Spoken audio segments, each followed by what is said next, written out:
Welcome to Untamed Blossoms, the podcast where we celebrate the untamed journey of womanhood. Here, we tell the stories of incredible women who have embraced their authenticity, inspiring others to do the same. From entrepreneurs to artists, activists to adventurers, we share triumphs, challenges, and the beauty of self-discovery. These are the stories of women blazing their own trails, breaking free, and blooming unapologetically. Join us to connect, be inspired, and celebrate the power of women's stories. Together, let's rewrite the rules and embrace our wildness.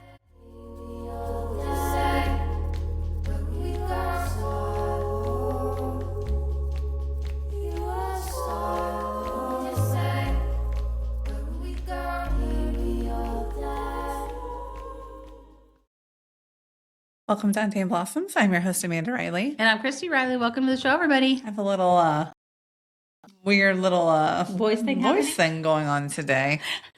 I don't know what that's about. Have you been congested? I think ever since I got the flu, it's just been like That's a long way. Yeah. Problem was hanging on Some people said they've for had dear it for life. weeks. Yeah. My middle daughter, Haley, my bonus daughter's had a cough.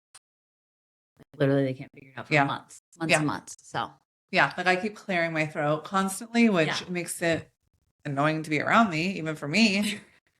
So you're like, I'm not sick anymore. I swear to God. That's the worst part of this time of year is you feel like people are looking at you like contagious. Yeah.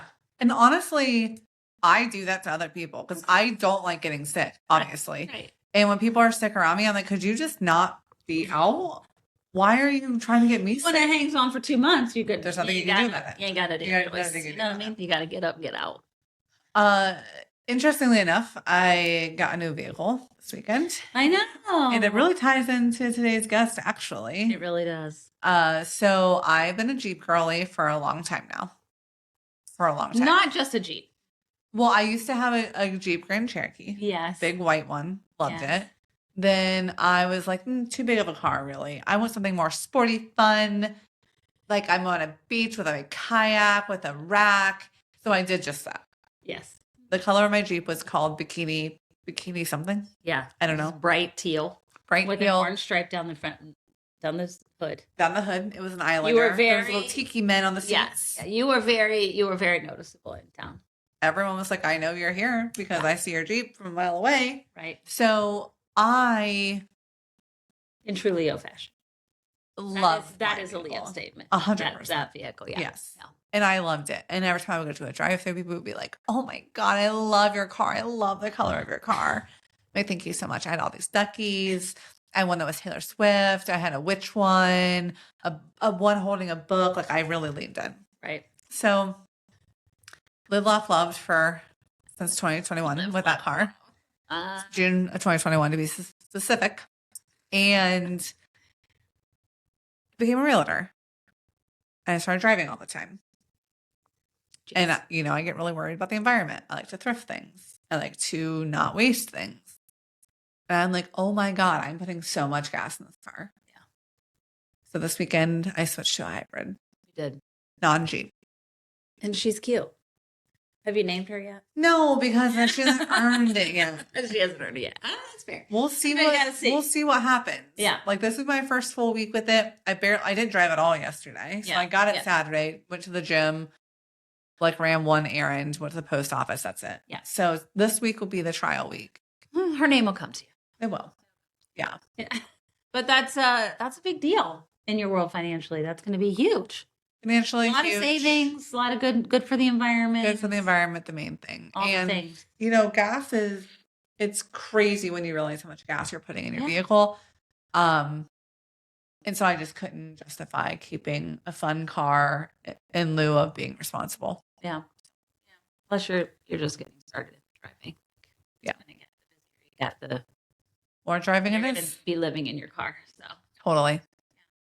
So yeah, I'm excited for our guest today because she is also doing something very cool in the community. Her business is called Revampt Columbus. Revampt Columbus. And she does fashion things with thrifting.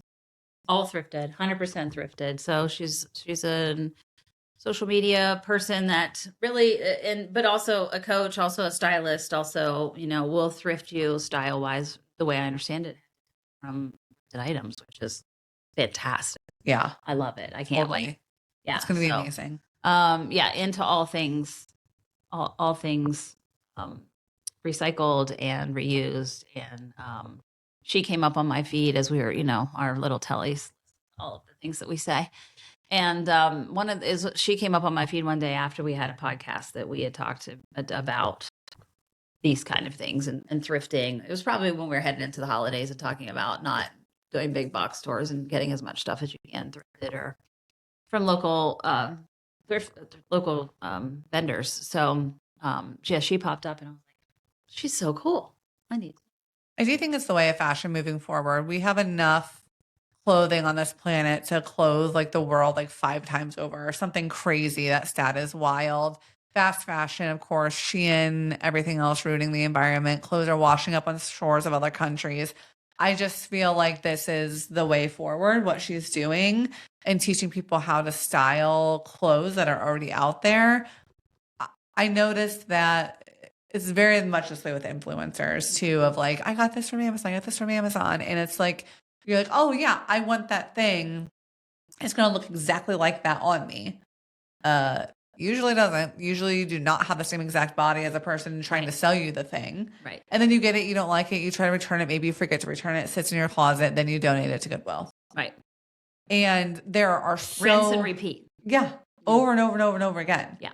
And that's the thing with being able to get something so quickly is there's no sense of urgency to return it or whatever. And even if you do, some of these companies just destroy what they get returned. Well, and some of the chemicals that we're using for dyes, some of the fabrics are just really toxic to our bodies. And nobody even considers that when they purchase things off of things like, like if you felt it in a store, there's some of those materials that I don't think you would order. Totally. But because of the way they've made it look online.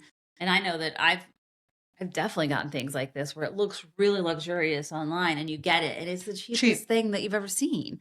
And you're like, well, had I seen this in a store, I would not have bought it. Right. And so I think there's a consumerism piece of that gets lost in online shopping, even though I hate to go out to retail stores. I'm the worst, but I also don't enjoy shopping like that. But I think that's what her services are all about. Yeah. Right? Like, let me go find things for you. Yeah. And I think yes, that could be a bridge for a lot of us who just don't like going shopping into stores. Yeah. I've forced myself over the last year and a half to go thrifting in thrift shops and trying things on. And it is an ordeal. Yeah. It is a time-consuming thing, and it is frustrating. You never know what you're going to find, because if you're looking for something specific, you're not going to find it. And so it's like being open to what's available. But I just think someone who has the experience and the knowledge of styling and listing their services and then also being environmentally friendly is a genius idea. And making it look as curated as these outfits on Amazon, right? The Amazon influencers, they look very put together, right? Yep. Everything is matchy. And that's from speaking from 2 people who thrift a lot. That's hard to pull off. You end up with a bunch of tops that, because you like them and they fit, but not necessarily an outfit when you leave. There's, I went for jeans and I found 2 skirts or, that's how it all ends up happening is that you end up with these odd pieces that you didn't really go into. So I can't wait to process is how she's doing the curating piece. Yeah, so. Absolutely. Can't wait to talk to her. Yeah, me too. Hello, Robin. Welcome to Untamed Blossoms. Thanks for having me. How are you? I'm really good this morning. Happy New Year. Yeah, I just got back from a great time in Asheville for a week. And so I just feel just like ready to go for the new year. What did you do there? Friends of ours have a little house there and we go there a few times a year. We celebrated New Year's and just hit up all the cool spots. We try to give back as much as we can when we're there or like purchase items because they're still rebuilding. So, it's a great time. That's amazing. Yes. And are you from Ohio originally or where did you grow up? I grew up in Northern Kentucky. Oh, okay. Yeah. So I was born by a mother who was a single parent at the time. Okay. So she was born and raised in Northern Kentucky. And she had 2 kids before I was born and was married. And then while she was pregnant with me, with my father, got divorced. This is going right into it. Yeah, I love it. That's what we're here for. Yikes. Give us the juice. I love yeah. it. We go deep fast, girls. Totally fine. Fast. We're totally fine with all that. So when she was pregnant with me, they decided to get a divorce. And I mean, there's way more to the story, of course, than that. But yeah, I was born in Northern Kentucky. I went to high school there and then college also. Okay. And met my husband, which we could talk more about too, because he's a huge part of where I am today and why I do what I do now. Yeah. And moved to Columbus about 12, 13 years ago. Okay. Wow. Not too Journey. far away. No. I mean, I get to travel, home to visit friends and Yeah. family that still lives there quite often because it's only like an hour and a half, hour and 45 minutes. Yeah. How was the structure having step siblings like that? Oh, actually, And- they were my full siblings. brothers. Yeah. I do Okay. have a half brother who's 13 years younger than me, Oh, wow. which has made life a lot of fun. But yeah, growing up with a single parent for my whole life is probably what formed who I am and even what I'm doing right now, mostly. Yeah. For sure. Just seeing her work as hard as she did. My mom is my hero, Deb Perkins. Shout out to you. Go, Mama, go. I know, right? She just worked really, really hard her whole life. So I think Yeah. work ethic and has just been ingrained. So never thought about like not working. It's always been, a huge part of who I am. But her thriftiness and the way she was resourceful with everything definitely like is instilled. Right. Love Sure. that. Was your dad still in the picture or did he pretty? He was, until I was about 8, kind of like he had his own struggles, I think, which I'm learning about now that I didn't know, just having more conversations with my mom. My mom just retired a few years ago and we convinced her to move up to Columbus with Greg and I just to give her a little bit of different scenery. And she's all into like doing new things and Columbus has so much to offer. So having her up here and spending more time with her, which is another huge part of, I think my story is been great. So I've been learning a lot about our family and especially like my upbringing and her parents, just because I get to spend more time with her now. I would say growing up, there wasn't a lot of that just because she worked all the time. So Did you have your grandparents available to you to then like kind of help take care of you and your siblings or were they involved? They were, during the weekends mostly. We would spend a lot of time there and I was really close to both grandparents, but mostly my grandfather, who I think my mom really was close to as well. But he passed away when I was 13, so not a ton of time. But the time that I did have with him, I became super close with him. And I still talk about him very dearly. And those are your formative years, so you got to have all that time with him. And I joke with my husband, as we get older, like I look like my mom, of course, but it's like I'm gonna look like my grandpa. Like, like your ears and your nose will stop growing. Like just be prepared. You see my grandfather? That's what you're gonna be. And I'm okay with it. I love him and adore him, and what else? Like, that's how it turns out. So be it. My husband's gonna love every bit of it. Well, I mean, if he's gotten this far with me, he'll be fine. But to go back to my father, so a huge part of who I am is just having one arm, and I lost my arm to childhood cancer when I was 8 years old. And I think there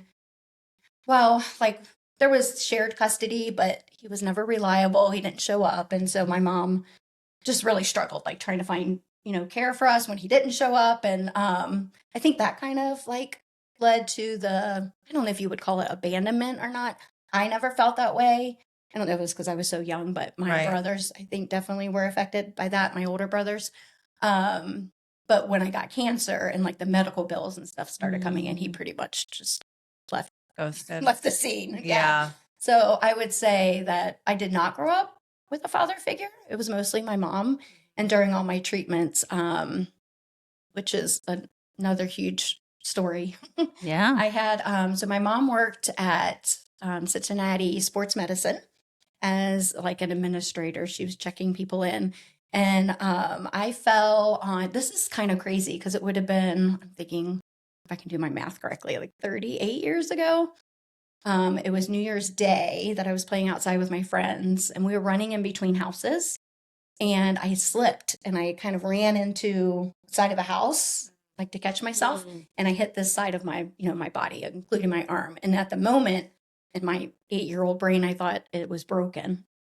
And so I immediately went home crying. And I can't remember if my mom was home or not. I guess she probably was because it was New Year's Day. Yeah. But we waited until the next morning to go to the hospital. Like that was how much we like didn't have the money. Yeah. Let's wait and see. Yes, Maybe it's not broken. Yeah. Well, the next morning I woke up and I had like a softball sized lump under my arm. So we ended up going to, I don't know if we went to her hospital or not, but after finding out that it was more than a broken arm, they did a biopsy and the biopsy came back as cancer. And so, of course, my mom is talking to the doctors there at Cincinnati Sports Medicine. And one of the doctors was connected with NIH, National Institute of Health in Bethesda, Maryland. And they were doing like a research study on childhood bone cancer. And we were able to get into that study. But the tricky part is we lived in Northern Kentucky. I had to go to NIH for my operation and for my chemotherapy treatments, which were 18 months. So, that traveling back and forth to me in that time frame that I had with my mom, because I never had that much time with her, Right. really built like a solid relationship between her and I, even at that young age. Like, and even going through something so traumatic too, and like the emotional attachment then that you bond with someone when you're going through that. So the time spent plus that had to have been for sure intense, For sure. I don't remember being too like traumatized by the actual amputation or any of that. Like it really didn't impact me. And I think it was because I was so young and kids are really resilient, especially at that age.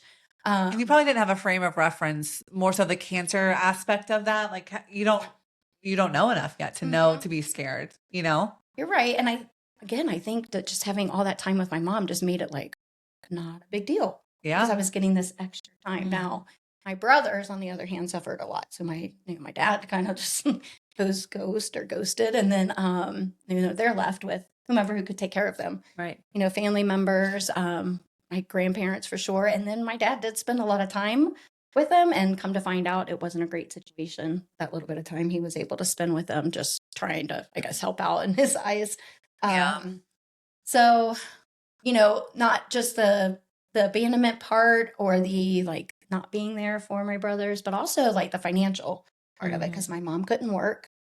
She had this is so crazy. So we moved quite a bit when I was younger.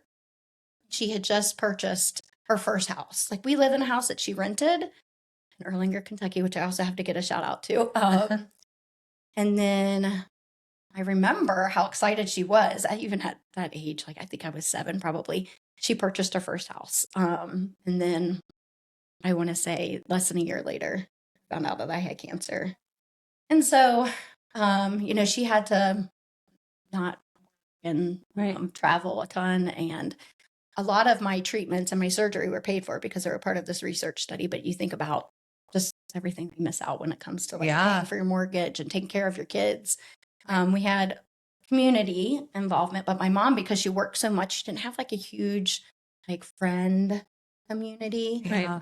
But people that we knew like in the schools got together and did fundraisers and things. And she managed. We got when we finished with everything, we were able to move back to the house. From there, it's kind of like history. Yeah, I was a pediatric nurse at Children's Hospital for 27 years. So I don't think people really understand most parents, childhood cancer diagnoses do not survive. Their marriages don't survive. It's a striking statistic of how many really divorce through that process. And I think because people don't understand how stressful it is, you're faced with the possible death of your child, and then the financial piece that comes with it, and you want to spend every single second you can with them, and they need all the treatment. So even if you wanted to work, you can't really, because of how much time you're spent in the hospital or treatments or back and forth, right? And so just the financial piece of it and the stress of it, and then the other children, exactly what you said, they are left to whoever can watch them, and parents are kind of absent, and the family dynamic takes on such a huge burden. Rightfully so, right? Like it's what needs to happen, but very few families did I witness that made it through. Like they would make it through the initial treatment, but the survival of the relationship long term was very rare. And what a perspective that you have on Yeah. it, you know. And I remember some of my great nurses. Yeah, it's just Imagine what they nuts to think saw. about, you know, and they're so stressed. You just from a bird's eye perspective, watching these families go through this, you just can't imagine being in their shoes as a parent, being like what that stress looks like. Who's going to the hospital? Who's giving up work? Who's going to continue to work to pay the bill? You know, and then the bills pile up, and then you know all of the medical stuff starts to arrive, and it's so much. And then the other person becomes a single parent. Whoever takes the main lead of the child's treatment, then it's a whole different ballgame for the parent, stay-at-home parent who's also a single parent, and so you're kind of single parenting but still married. Yeah. It's a weird dynamic with all the stress of possibly losing a child, like fighting for your life, literally. It's really a difficult thing to watch. So, and I know my mom, during all my treatment, she met a lot of great people at NIH, families that were also going through either the cancer treatments or other, really serious illnesses that their children were going through. We did meet a family specifically who had started treatments before we had, and their daughter was my age. Her name was Debbie, and she had cancer in her leg, but the same kind of cancer. It was at her knee. And so there were two options that, parents could choose from based on, the information that they were given from the study. You could either pick, we always just say option A, which was amputation and then chemotherapy, or option B, which would be chemotherapy first and then, if needed, then amputation. But I had amputation first and then my chemo. And then Debbie and I spent so much time together. And I have just hearing you talk and thinking about my experiences meeting Debbie and knowing her family and other families who have had children with childhood cancer. Debbie and I got a chance to go to Camp Fantastic together, which is nice. Similar to, if you guys know Flying Horse Farm. Yeah. It's very similar. Yeah. But it was back in the 80s, Right. early 90s. But we had, I know, one summer for sure there together, and we were both bald. I have the best picture from their pamphlet of the two of us. We're just standing next to each other, and she always used crutches. From the time I knew her, she didn't have prosthetic. Neither one of us wanted a prosthetic. My personal preference was it just made me so uncomfortable. Yeah. To wear something on top of what was going on. No, I'm good. I'll learn. And I did. But Debbie she has her crutches, and there was a softball game or some kind of baseball game that was played at camp. So she hit the ball, and then I ran for her. And the whole story is about us having teamwork and all that. But we were on the same floor together. We were often getting treatments at the same time together. Wow. So we were there a lot. Awesome. I went into remission around, I guess I was around 10 or so. And I don't know too much of I don't know, I think what you said, your childhood brain, you don't have enough reference to it. But I do remember her parents bringing her to my house, and they lived in Virginia. And I remember her she was so small. She was 10 also. She was so small, they carried her in a laundry basket. Oh my gosh. But she was also dying. They brought her to see me one last time. And so she never went into remission? No. So you talk about families and what they go through. And yeah, crazy enough, I'm connected with her family on Facebook, and her parents are still together. And she had multiple sisters. They all. Good. I wonder what Debbie always would look like with hair, because I never knew her with hair. Yeah. And her siblings have this dark, luscious hair. Even seeing them now as adults, and I'm sure her parents can't even imagine what they go through on a daily basis, just dealing with it. And even when we reconnected, I was very careful to be sensitive to the fact, that whatever they would feel with those new emotions that come through when. Yeah. But my mom had taken me beforehand to get a best friend's necklace, the kind that split in half. And it was really, it was a gold necklace. It wasn't just a cheapo from Claire's. And I still have my half. It's buried. Debbie was buried in it. So that's awesome. Yeah, I just pulled it out not too long ago, and I don't know. It's just that's a soul connection right it there. Is. That's something where you've we have been together before, this person and I probably. That's awesome. So with her, you know, her parents being still together, and then because of my experience at Camp Fantastic, I became an adult. I want to do something similar to that. Right. And I could have gone to Camp Fantastic, but it was like the distance or something. And I taught at the time, and it just like timing didn't work out because it was like beginning of the school year. But And you went to college to be a teacher. Yes, I did. Yeah. I go back to that. Just keeping straight in my own head. Yeah. Right.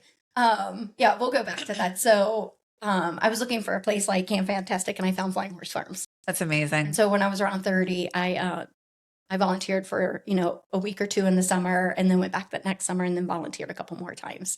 But Flying Horse Farms holds like a huge part of my heart. Yeah. Because of what they do They for do families. And I've met some families who, you know, I've dealt with childhood cancer, not necessarily bone cancer, but, you know, their marriage survived, and not that all do, but tag them in the show notes Yeah. too, because I think people are always looking for places to donate their time and money and support. And I think not everyone is familiar with their work and what they do. So It's an amazing place. What they do is really incredible. people actually, I guess partly because we're near, you know, Right. Mount Gilead, but a lot of people around here do know about Flying Horse Farms. Right. We're 10 years ago when I first started volunteering. Again, I was in Northern Kentucky, Cincinnati. At that time, not a lot of people were familiar. They thought it was a farm with horses. yeah. Yeah. Right. I'd explain to them. So, Yeah. We did a lot of fundraising for them at Children's. Yeah. Go to them and do really cool stuff. And it wasn't That just is- for kids with cancer, but kids with all kinds of different long-term diseases. So they do a lot of cool stuff there. cool stuff. And one of the neater things that I thought that they did was doing sibling camps. Oh, yeah. So we talked about, you know, that whole, you know, siblings being kind of forgotten about or neglected during that time.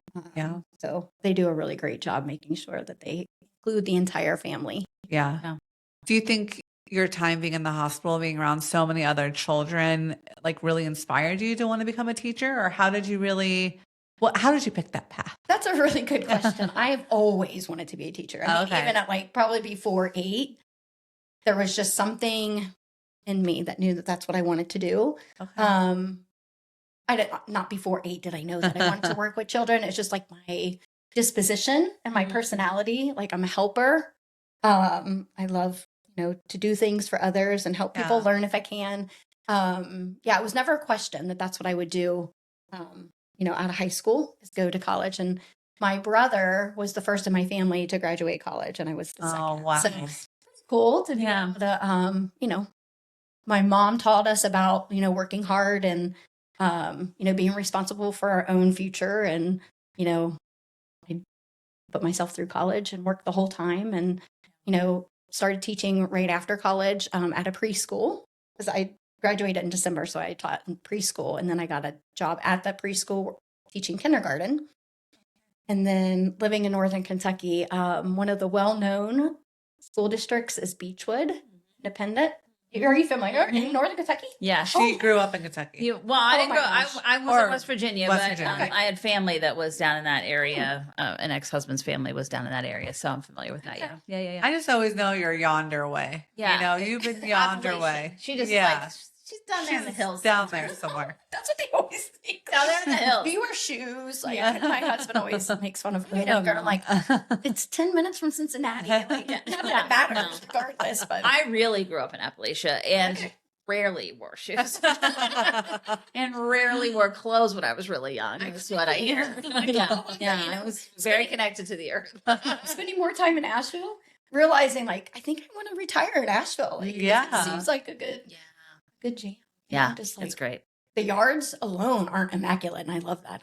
I'm like, oh my gosh, you can just like let your weeds grow and just like, Yeah. put stuff out there, and it's fine. Same here. Same. Yeah. I was in a subdivision in New Albany before this, and I was like, Okay. oh, can't wait to see dandelions growing. Be so excited. Just back to my roots. Yeah, just have nature around you. Mhm. Yeah. Yeah. So anyways, I aspired to teach at Beechwood. you Yeah. know, and I had like a little bit of a connection there and was able to get into that school district and taught there for 10 years, mostly second grade. And That's a fun age. it's so funny how like, I don't know how things just like work out in the universe So I was teaching at Beechwood. I found Flying Horse Farms, which is up here in like northern Ohio or central Ohio, whatever, Right. north of Columbus. I did a little bit of volunteering. I would drive back and forth. And then I had been previously married when I got married pretty young, 24, but was divorced by 27.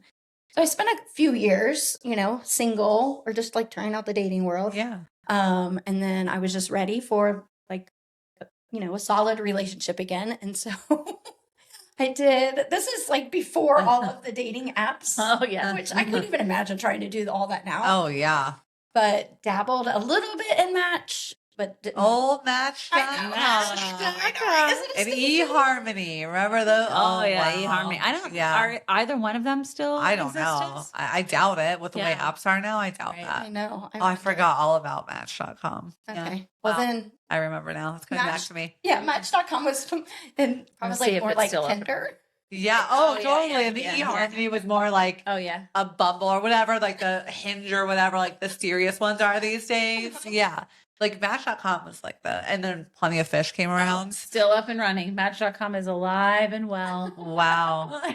Still matching people. Still Still matching matching. people. What's their tagline there? What does it say? It's time to date differently. Oh, okay. Wow. Is it- Okay. is- So, Is it? so you were like Match.com for me. I tried. Okay. But then, Okay. like, it was weird. Like, you just tell that that's all that people were going for. Yeah, totally. And that's not who I am innately. And so I got Money Harmony. And I am so like frugal. It's just like ingrained in me. I told you Yeah. that I was like, well, do I want to pay this much a month or a week? And then I looked at the month and then I looked at the 3 months. I'm like, well, I get a better deal if I do the 3 months. So I went ahead and did the 3 months. No joke. Was matched up with my husband, Greg, first. Met him like within a few weeks, I guess. We did the chatting through eHarmony Right. and then we, start the text. Yeah. And he ended up driving down. Okay, so the reason how I met Greg was because I worked at Flying Horse Farms or volunteered at Flying Horse Farms. I opened up my scope of like where I would potentially meet someone Yeah. in the Columbus area. Right. I don't And know. He was up here. He was up here. Yeah. So he, we matched whatever. He lives in Columbus. I live in Northern Kentucky. He ends up coming down for our first date on a Saturday night or something. And I don't know, like, why would I trust this was like safe?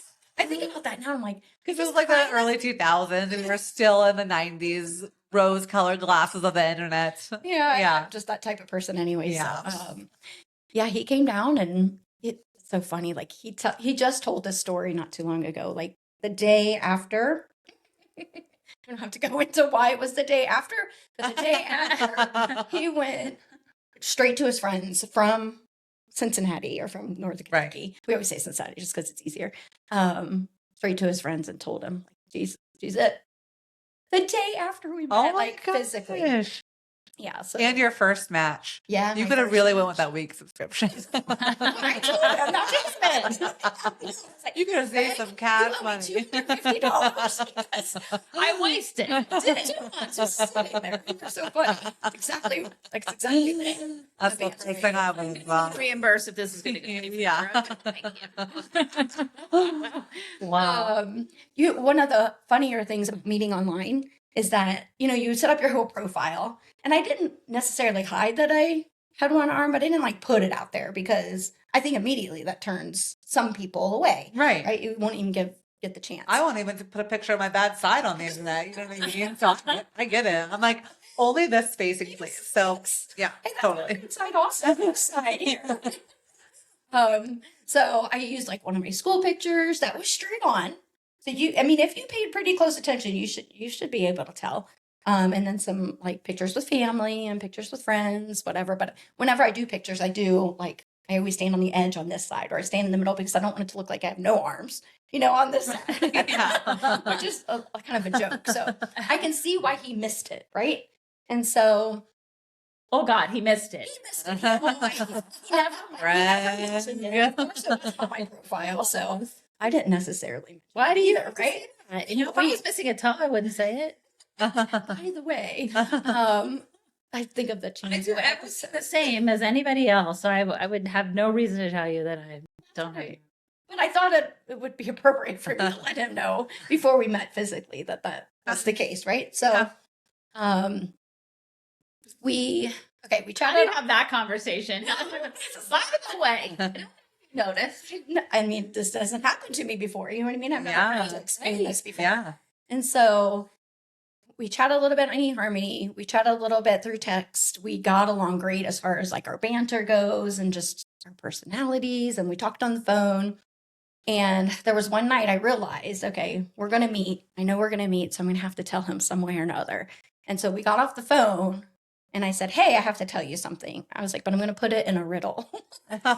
And so I just texted him, if we were in a boat together, like a canoe, and I was the only one paddling, we'd go in circles. And so I just left it at that. And I mean, he tells the story now about how he felt like thrown back completely. Like, had no idea. He is the type of guy that's like better friends with girls. Like his personality just seems that way. And so he went to all of his girlfriends at work. It's like, what should I do? I don't know what to do. Should I go meet her? This is, it just like had taken him back so much. And at that time, he clearly figured it out. He figured it out. Almost immediately. So maybe smart guy. Look at all of our pictures. That's a picture. You are missing an arm. So he figured it out right away, went to all of his friends, and of course they convinced him. And he'll admit this too, he was fairly immature at like 30-ish, Yeah. So boys are. He needed a woman's perspective to say, nope, just go for it. And then again, the night after we hung out, it's like, nope, she's it. So that's it. Yeah. I think I think that's an interesting thing about eHarmonyMatch.com. You're picking based upon photos, but those photos, maybe with a throwaway camera, maybe with an old digital SD sticker in there, right? Like these aren't high quality photos, right? No. And I think about there's also no way to filter them back then either. Well, that's where I'm going with this. So I don't know who does the school pictures. That was pretty good, but that was a professional photo. But what I mean is, I think what's so crazy now is you have people meeting online with all these filtered and AI. Like, wouldn't that be so terrifying? Like to truly date right now, not knowing if any of it's even real, because with AI, literally can make anything. Catfish one, but also like. Just how it makes you look or how, totally deceive. Yeah. You could add another arm. Yeah. It wouldn't even different. Your face. You could have added an arm to yourself in every photo. No, we've done that before. It's all right. Like, that does not look good. Well, you were married when you were in college or right after? My first marriage, let me think about this. I guess I was after college. Yeah. Okay. We've all been there. We've both been there. Mistakes happen. You're like, I was young. I didn't know myself yet, right? And then you know yourself, and then you meet someone that you're like, wow, this is who I'm genuinely connected with. eHarmony told us. eHarmony helped you along the way. They know. So you guys, how long did you date before you get married? 2.5 years. Okay. Yeah, we were engaged about 1.5 years in. Okay, love that. And is he a teacher also, or what does he do? No, he works at Nationwide. Okay, love that. And competitive intelligence. Oh. He would want me to do the elevator speech for that. Because he's like, I never know how to describe it. You're just, aligning yourself with other businesses that do the same thing. And trying to figure out how Nationwide is better. Right. Yeah, I like that. Like a competitive strategist almost. Yeah, I love that. You're separate where you live.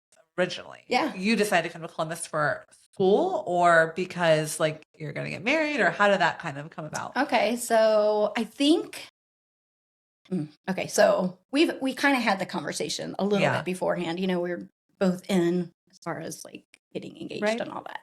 He did a wonderful job surprising me as far as when the engagement happened, but there was some conversation around, would he move to Kentucky or would I come here? And he was willing. But he would come to Kentucky and we'd spend the weekends together. And there was like a certain vibe of like what we would do, who we would hang out with, and similar to when we came here.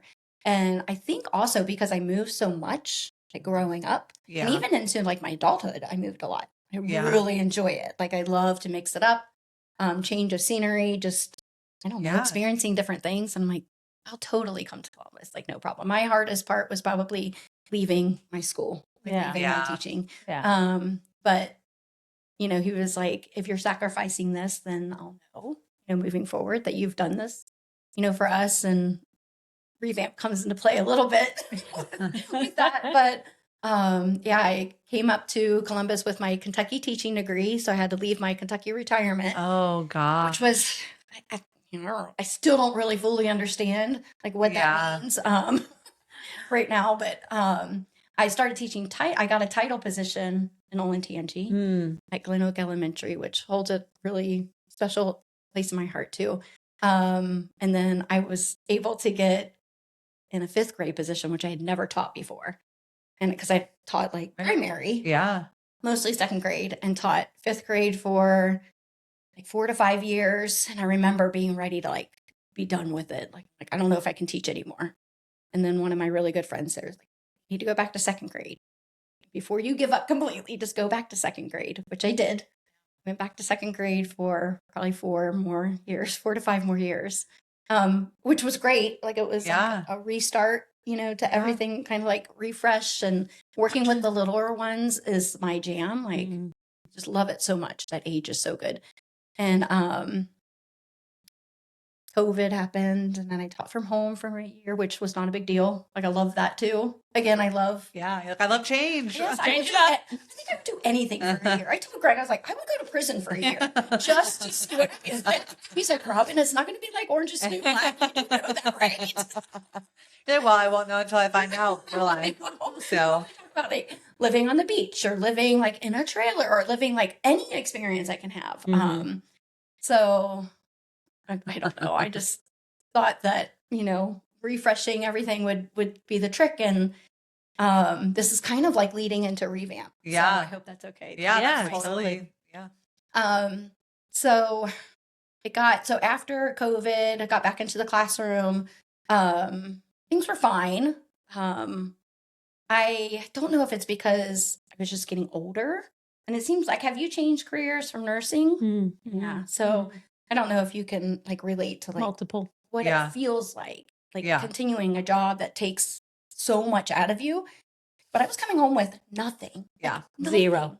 And I didn't feel burnt out. Like people are saying, oh yeah, you probably just burnt out. I'm like, no, it wasn't that. It was like mentally, my brain could not do anything more when I got home. And physically it was like taxing too, because your brain is working so hard all day long. You're just like putting everything to it. And so Revamps, the idea for Revamp started a long time ago, probably when I was teaching 5th grade. And I was like, I'm ready to do something different. I started selling my own personal clothes on Poshmark. And I was like, oh, I love this, whatever. I was making money, buying new clothes, which is a great sustainable, like thrifty way, you know, to do your wardrobe. And I'm all about saving money. So when I got into that Poshmark world, I was like, oh, I kind of like doing this. And so then I started sourcing clothes to resell. Oh, this is kind of fun. And I'm still teaching, so it's kind of just like a hobby little thing. Go back to teaching 2nd grade, do that for a few years, and in my mind, and Revamp was still there. Actually, when I was 30, I spent a year living in Cincinnati, and I went to this boutique in I just want to say Clintonville. It's not. It's Clifton. Clintonville's here, Clifton area, which is like the college area, like by UC. And I walked into the store that had thrifted items, but on like boutique racks. And I loved it. I was like, oh my gosh, I would love to do something like this one day.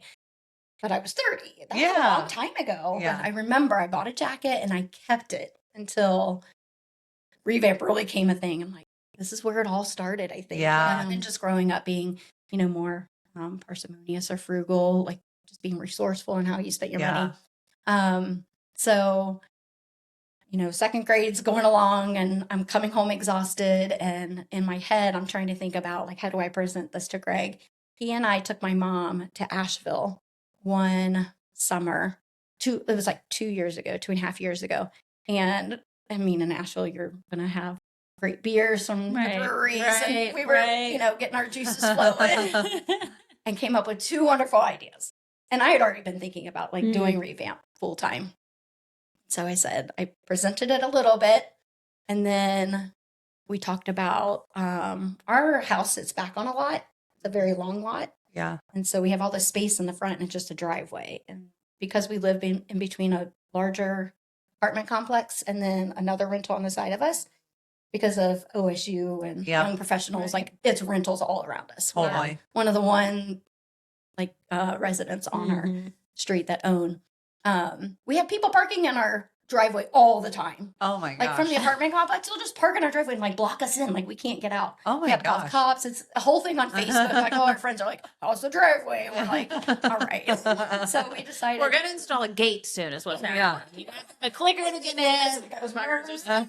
Yeah. I mean, everybody gives us suggestions like you do. Spikes. Oh, yeah.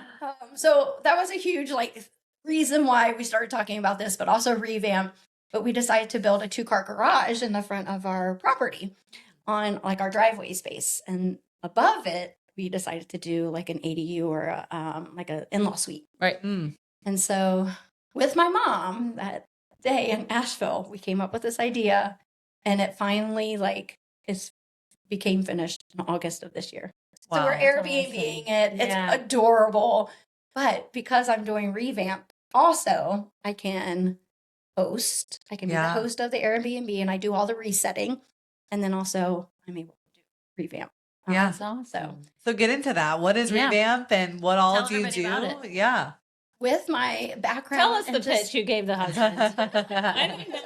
Right. Yeah, tell us that pitch. Oh my gosh, I was so nervous approaching it with him. So I think this is important too. When you're feeling that as a woman, how do you approach your partner to say, I could potentially want to blow up our lives here. I want to stop working. I want to do this other thing.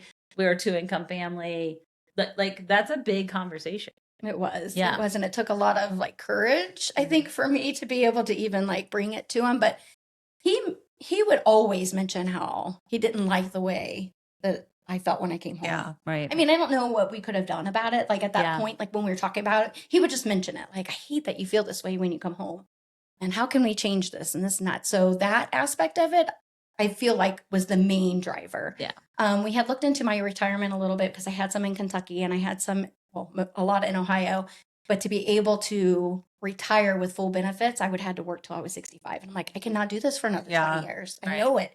Yeah. So after having that conversation with our financial person, I was I don't think I can. I don't think, in my head, I'm I don't think I can do this. Your So, headlights. yes. I'm oh my gosh, there's no way I can do this. Yeah. Just physically, I wouldn't be able to. And so I think that was the main thing. And that kind of drove the conversation. And I talked about all these other little things that I would like to maybe get into, maybe some kind of motivational speaking. And then, I started this children's book a long time ago that I thought I would want to finish up and have time to do. And he was all on board. He loves the creative part of it. Yeah. I'm not he's a creative one, not the two of us. I'm not super creative. But I said, I think I would really love to do Revamp full time. And I'd already worked with some people to kind of test out the styling part of it. So Revamp is sustainable fashion.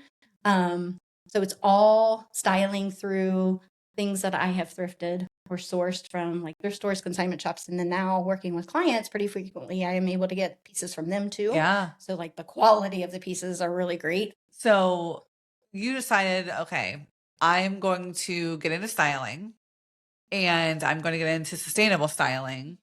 So people can feel, we talked about this before you joined us today on your intro, but you see all these people online with all this cute stuff. And then what do? Run to Amazon and you buy fast fashion. And half the time, to Christi's point, you get this stuff that feels cheap. It doesn't look like it looks on the model, on yourself. And then because you got it in one day, because it's Amazon, you're I'll return this later. You never return it. It sits in your closet. Then you donate it and you buy another piece of fast fashion because you don't know enough. I don't speak for myself to style myself in a way that looks like this person. But when big businesses and companies and Shein do that, you're oh, then I will just buy that piece of clothing. And that cycle is pretty horrendous. So and that was my mentality back in college when I couldn't spend on clothing. We would go to Forever 21 and buy a top for the the night out, and we would share it amongst our friends. But I also did thrifting too. So you know, the whole idea of Revamp came from the more of the thrifted items and reselling, which is a part of Revamp. Yeah. Like I do resale. But also how could I use those pieces to style? I knew that I still wanted to help others because I mean, even at a younger age, I knew that that was just like who I am. Yeah. And I need to be able to work with, people. Right. To just continue to, kind of live fully now that I'm not teaching anymore. So yeah, I think Revamp helps with that sustainability aspect, right? Because you are not wanting to put things into the environment. A lot of my clients also don't know what their personal style is. So they're buying things, like you said, don't necessarily, they look great on others, but when you have them and you try them on at home, they don't look good on you. And then they just sit in your closet. So you have all these clothes and you have nothing to wear. Or they just struggle on what fits good on my body, what looks good on my body. And I don't know if you've ever researched trying to find a personal stylist and what that can cost. It's outstanding. I wouldn't, just because of who I am and how I spend my money, that is not something I would put my money toward. And that's not the reason my pricing is the way it is. It's more so because I'm still very new at this, but I also wanted to make it super affordable. Because if you're being sustainable and you're getting these pieces that are sourced, from thrift stores and consignment shops and other clients, perfectly pre-loved items, you shouldn't be paying a ton for the services either. So it's like, I feel like a good pairing. Yeah. Because you're saving money all around. Yeah. But you're also like spending money on yourself and Totally. not having to feel guilty about it, and hopefully building your confidence, and easier to just get dressed every single day. Do you remember the show What Not to Wear? Stacey and Clinton. Yes. In my mind, I totally forgot about that. I love that show. In my mind, though, there were many people out in the world, unexpected coworkers just coming into work looking like shit every day, and them saying, "We're going to call what not to wear on this person." They ambush you, at your work, and you're like, "What are you wearing?" And then they get them all together, like so fabulous at the end. You know what I mean? But I was like, how often does this happen that people are getting ambushed at their place of employment for looking like shit? And so I always assumed that it would be very easy to find a personal stylist in the real world because I watched that show. Right. It brainwashed me. I'm like, there has to be personal stylists. And to this day, you're the first person I've ever met that does that. And I've met other people, but they're with big companies, right? And they're very expensive. Totally. But what we talked about before, as an intro before you got here, was we love to thrift, mostly because we don't want to participate in one of the biggest industries that pollute the earth, right? The chemicals they use in these clothes are awful, right? Like it goes on and on, right? So we would love to, cool, we go thrifting. We need a certain thing. The likelihood of finding that on Poshmark, maybe like that and Threads, some of those apps have changed some of that. You still don't know. You still can't try it on. You can't return it. Yeah, the returning part, I think, is right. Like it's so you're still stuck with something who may or may not look good on you. And I think what you're offering is genius and I think it's worth it for somebody who has the extra money to allow somebody who has the resources to put things together for you and can find those pieces in outlying areas that you need to put, because I'll be like, I need jeans. I come home with 6 shirts and 2 skirts. Yep. And maybe a random pair of shoes. Right? Yeah. Like I didn't come back with any of the things that I went for because you can't ever can tell what you're going to find there. Right. So I think what you're offering is very cool in that if, even as a monthly service, to be like, if you found me an outfit once a month and send it to me, I'd be happy. Like a Stitch Fix. Yeah. So we have these Stitch Fix and we have Yes. Yeah. Ideas for 2026. So speaking of like what you offer, what are those exact things that you offer? Where can people find you? How can they book your services? All of that fun stuff. So everything is revampcolumbus.com or Revampt Columbus, and it's revamped with a T. So Instagram, it's revampcolumbus.com. You can, message me through email using revampcolumbus@gmail.com. But if you go to revampcolumbus.com, then you're going to find all the services. And I just put packages together to kind of give you an idea of what it would look like if you wanted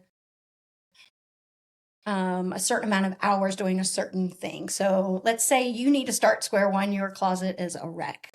I love organization. So I'll come help you organize your closet, but in a functional way. So getting dressed every day is easier. Okay. And then maybe you need to like do a closet edit. So many pieces in there that you don't wear. So let's go through the pieces that you don't wear, figure out what to do with those. Let's organize the pieces that you are going to wear and find gaps. So what are you now needing that you don't have? Yeah. What about that collection that you can't use, you're not going to use? What could you do with it? Of course, you could take it to Goodwill or any other thrift store. You could take it to a consignment shop. You could also give it to Revamp and I will resell it for you. I can either give you a straight up payout for it, or we can do consignment work. So over a 6 month period, I'll give you payouts over the 6 months of the things that of yours that sells from your collection. Wow. So I feel like it works a little bit, and then that money can go toward either a new piece for your wardrobe, or we can work it into your styling services. Nice.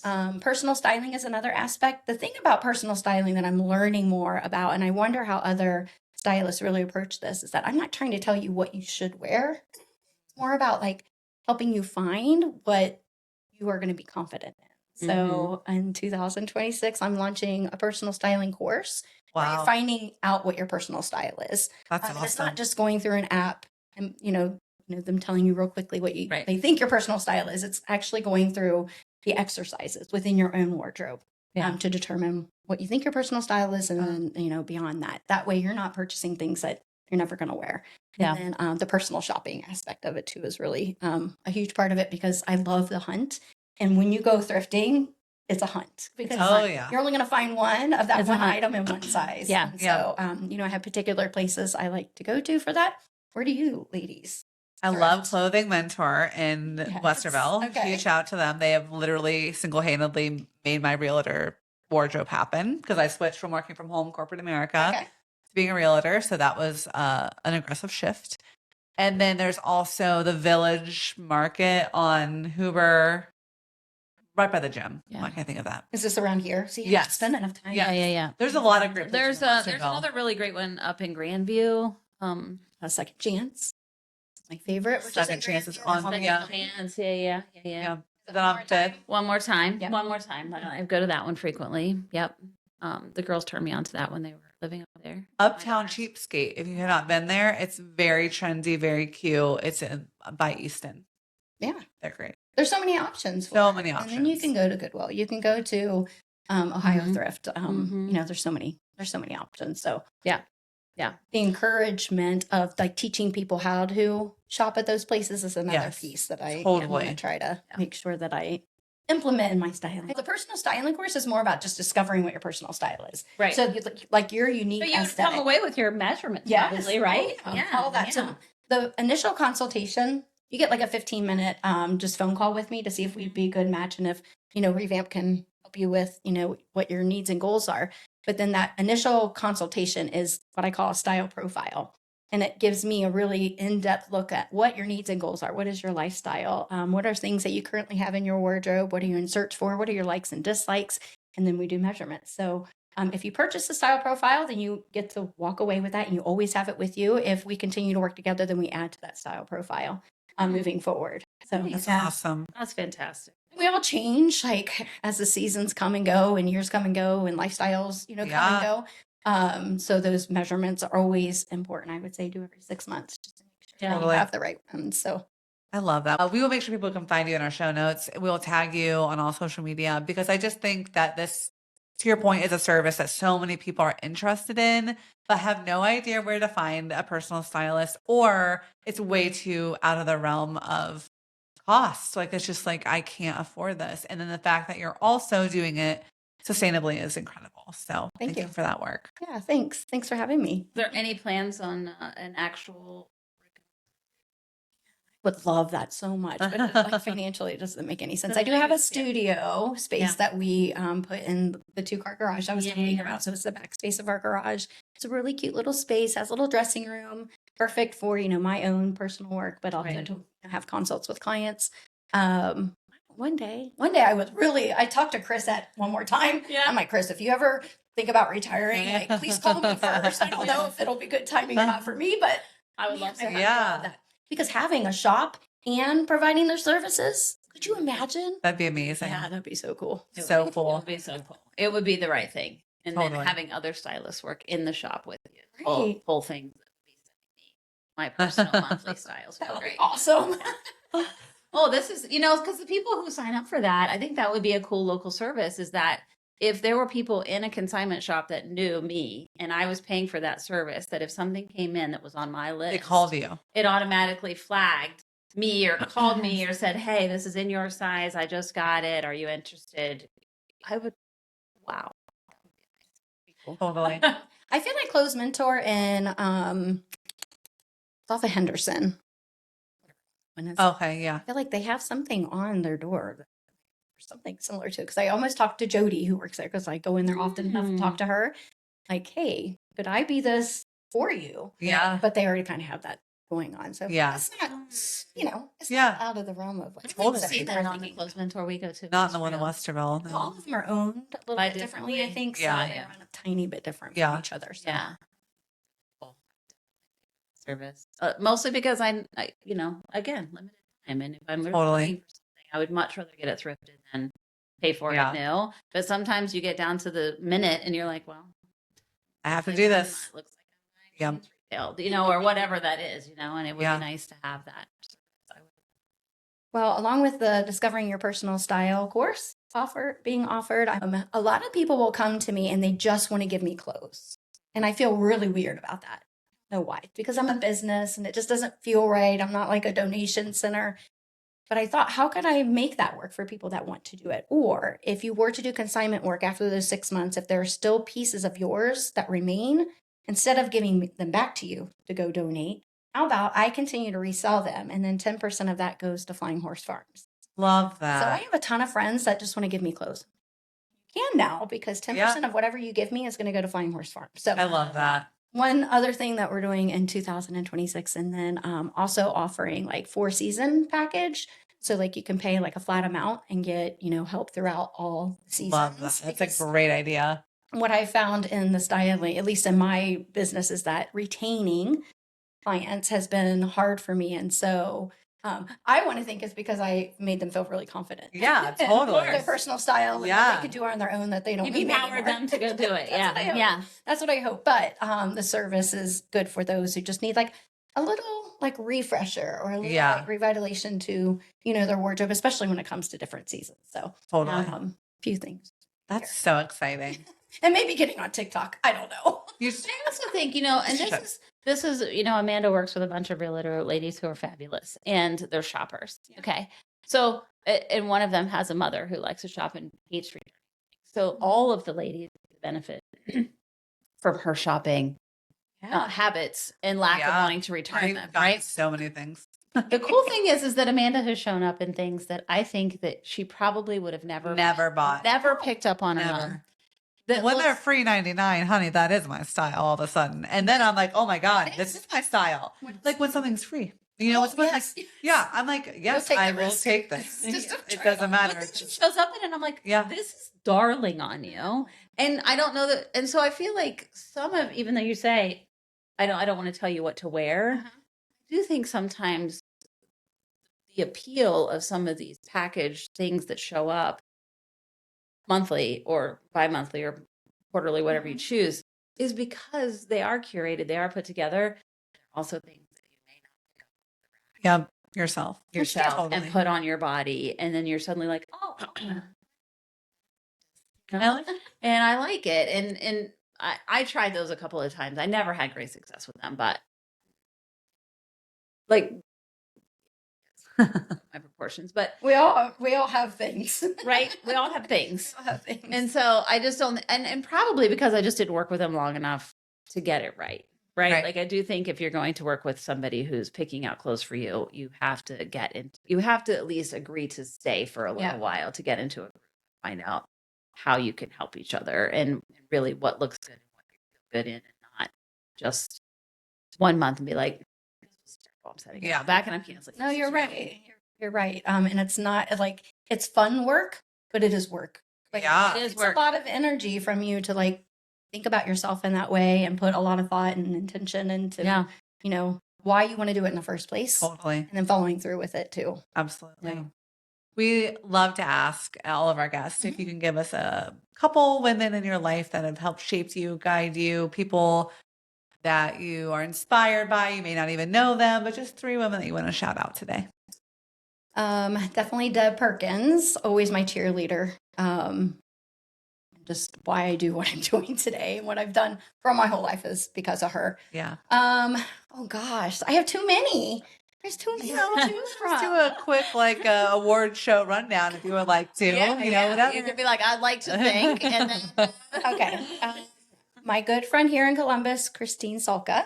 Okay. She also is a good supporter, a great supporter, just as a friend, but also, through Revamp, she's helped me kind of workshop some things. And she recently just bought her mom a gift certificate. Oh, From Revamp to her mom, who lives in Indianapolis, so we'll get to take a road trip together. Oh, Nice. so fun. Yeah, so shout out to Christine Salka.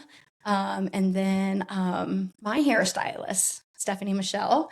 She owns a salon called Michelle. I've been going to her for 10 years now. And she is, one, just inspirational in her own story, but also every time I speak with her, I talk to her, I always leave feeling really good about myself, one, because she does great hair work, but also just she just makes you feel good about how you think and what you have to offer.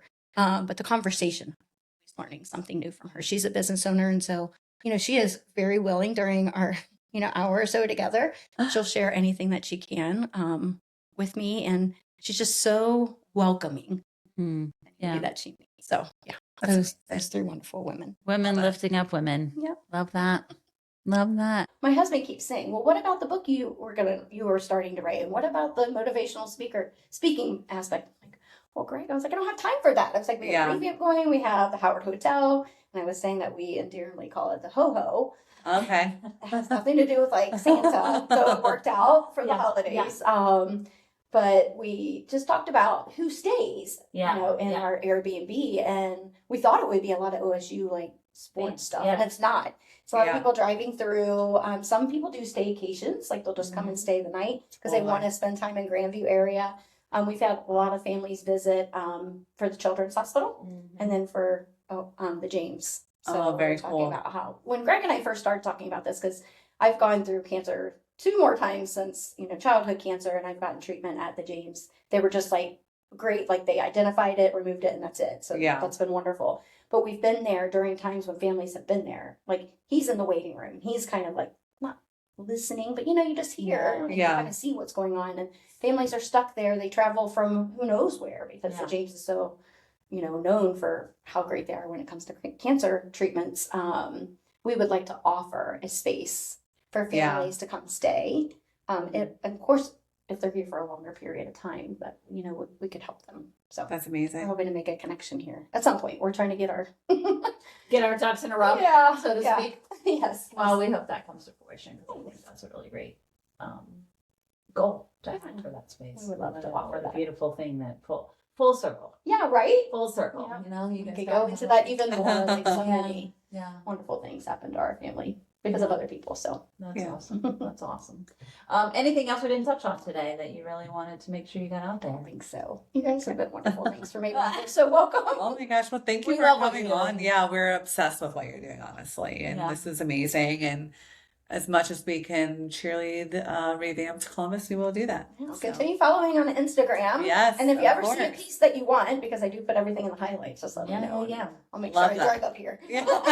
Sometime. Are there limits on what you will take in consignment? Are there certain pieces? Are there certain brands? Are there, some people, we take things a different, what is it? Plato's Closet. Yeah. What is the one in Uptown Cheapskate. Uptown Cheapskate. Yeah, and they very much will only take certain quality items, and so I didn't know if you had a Revamp does have a branding when it comes to the inventory that they carry. I love to carry any kind of workwear. okay. But it doesn't have to be. I would say anything that's just perfectly pre-loved. That's what I say. And then I tend to reach audiences between 35 and 55 is my sweet spot. Okay. So when you think about that style. And then it really depends on if I have space for the inventory. That's another challenge. Yeah. So Okay. Well, we'll keep an eye out, and I Yeah. think sharing those and making sure people can just see what's out there too is so important because people hate going into stores these days. So it's online business. So please make sure that you give us a follow on Instagram and Facebook. We are soon to be on TikTok. Still a technical issue with our Untamed Blossom page, but it'll be fixed soon. We would love for you to become a friend of the show on Patreon. For just $5 a month, you can listen to all of our episodes without commercials, get a free sticker, and some other fun Q&A things we'll be doing behind the scenes. And we are on Spotify, Apple Podcasts, YouTube, and iHeart. Robin, thanks for coming. Thank you so much. We appreciate it. Love everybody. Love you guys.